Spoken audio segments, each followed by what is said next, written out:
Old Trafford used to be the biggest and best stadium in England, but the Glazers let it fall into a state of disrepair after years of neglect. Jim Ratcliffe and Ineos have been discussing whether renovating Old Trafford or building a new stadium is the best choice. Now, an initial conclusion has been reached that a new 100,000-seat state-of-the-art stadium at the level of the SoFi Stadium in LA or the new Santiago Bernabeu is the best decision. Watch this video to find out all the full details on exactly what these plans mean for Old Trafford and a potentially new world-class stadium for Manchester United.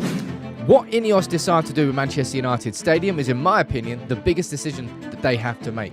And according to The Athletic and The Telegraph, the Old Trafford Regeneration Task Force, whatever it's called, they have decided that initially, at this moment in time, a new 100,000-seater stadium is the preferred option, and that's what United are exploring. I'm going to run through the full article here. Also going to speak about it in a lot of detail, speak about how it's going to be funded, which I think is probably the most important question, and take a look at what we can learn from the SoFi Stadium, not just from the overall design, but also in terms of the funding. Something very interesting I want to tell you about that. But look, every United fan would love to keep Old Trafford, would love Old Trafford to be this not brand new, but fit for the 21st century. I don't know whether it ever will be. I question that this whole time, which is why I'm not surprised to hear that the initial conclusions are that a new stadium is what needs to be done. I'm going to run through the article from The Athletic and draw on some key points that are raised in it. All right.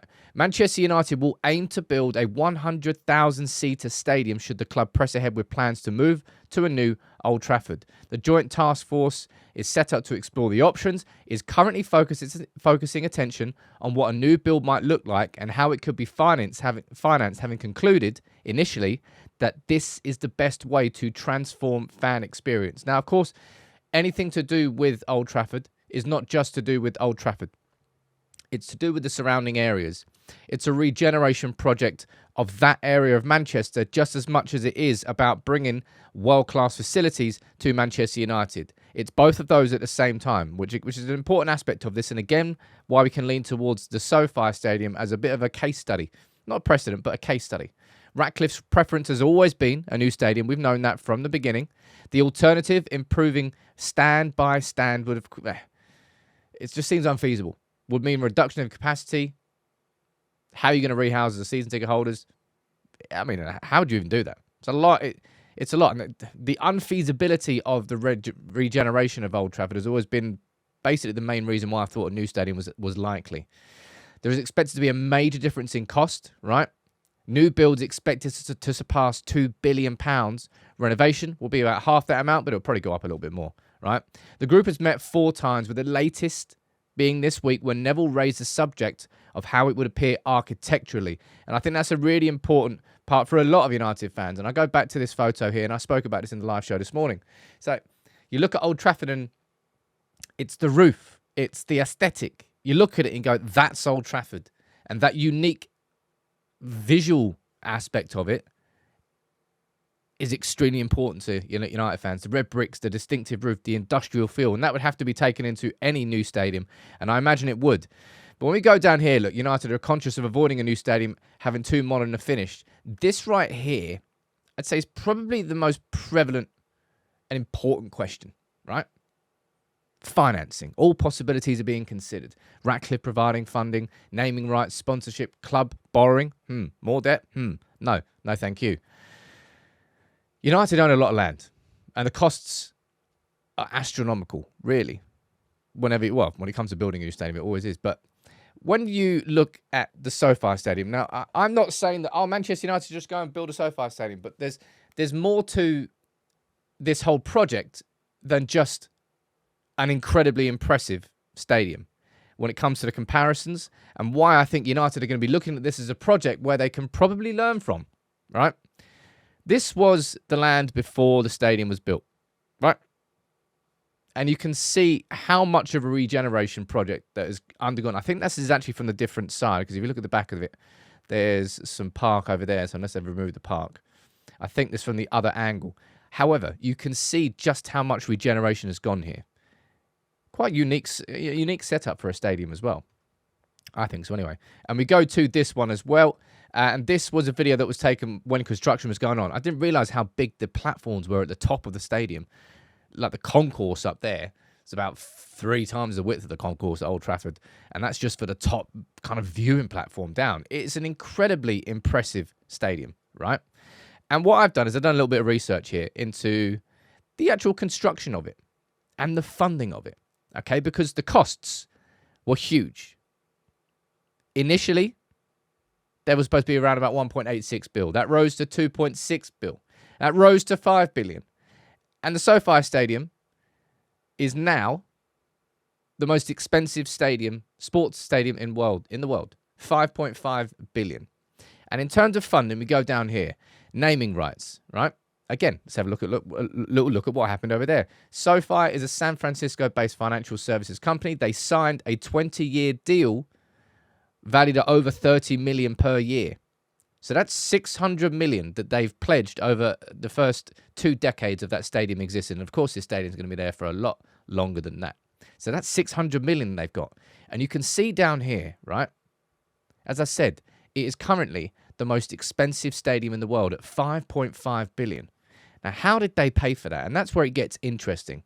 Now, I don't know whether this is going to be something that directly correlates to Manchester United. In fact, I very much doubt it. But look, the owners are Stadco LLC, which is a Kroenke sports and entertainment company. It's a subsidiary of Stan Kroenke. And everything I can see suggests that this stadium was built and financed by Stan Kroenke himself and his own subsidiaries, his own companies.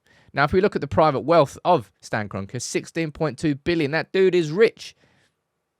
And pretty much exactly as rich. Oh, by the way, his wife is, his wife's the heir to the Walmart.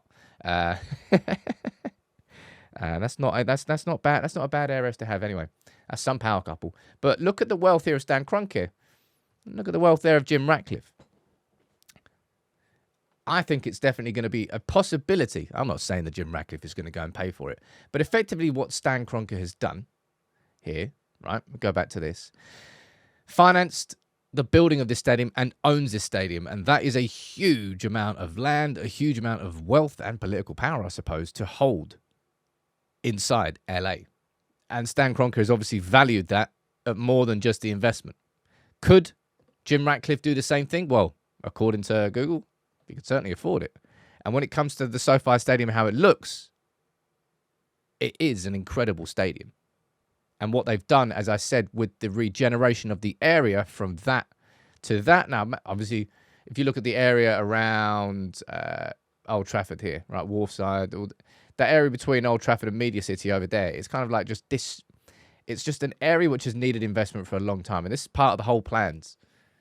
Could I see Jim Ratcliffe funding it in the same way that Kroenke did? Probably not. Could afford it, but I doubt it. Would I want him to bring more debt onto Manchester United? No, I wouldn't. Could Ratcliffe create a subsidiary company and put it all through there? Would they get tax breaks? Of course they would, because it will be like a private and public crossover venture. But part of me would never want Manchester United to play football outside of the walls of Old Trafford. It means so much to so many of us. I've got great memories of being there, and I'm sure there are loads of you who are able to go every single week, and you've gone with your granddads, you've gone with your dads, you've gone with your family, and there's generational, lifelong memories that exist within those 4 walls. But because of the Glazers' neglect, I don't think that it's a viable project. Project's the wrong way to describe it. We need a home that's truly fit for purpose, looking 50 years in the future. And I don't think Old Trafford is that anymore.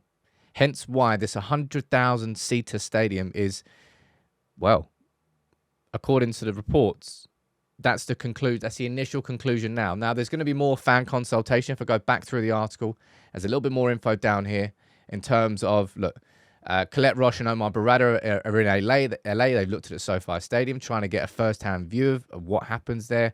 Ratcliffe wants the full recommendation, of course, by the end of the year. And also, there will be community engagement and direct fan engagement, consultation with fans. This is a far from finished or concluded decision, but it's very much where Ratcliffe wants to go.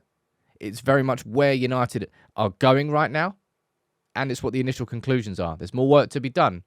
But I hope you've sort of learned a thing or two. I found it quite interesting to do some research into the SoFi Stadium, because clearly that's a project that has regenerated an area which otherwise was derelict. It wasn't bringing much to the community. It wasn't bringing much to the economy, and that's now transformed it. And I think they'll be looking at that as, well, if they can do it there, why can't we do that in Manchester? You let me know what you think in the comments, because I know this is going to be a conversation that splits fans. But such an important one. And as I said, it's the biggest single decision that Ineos have to make.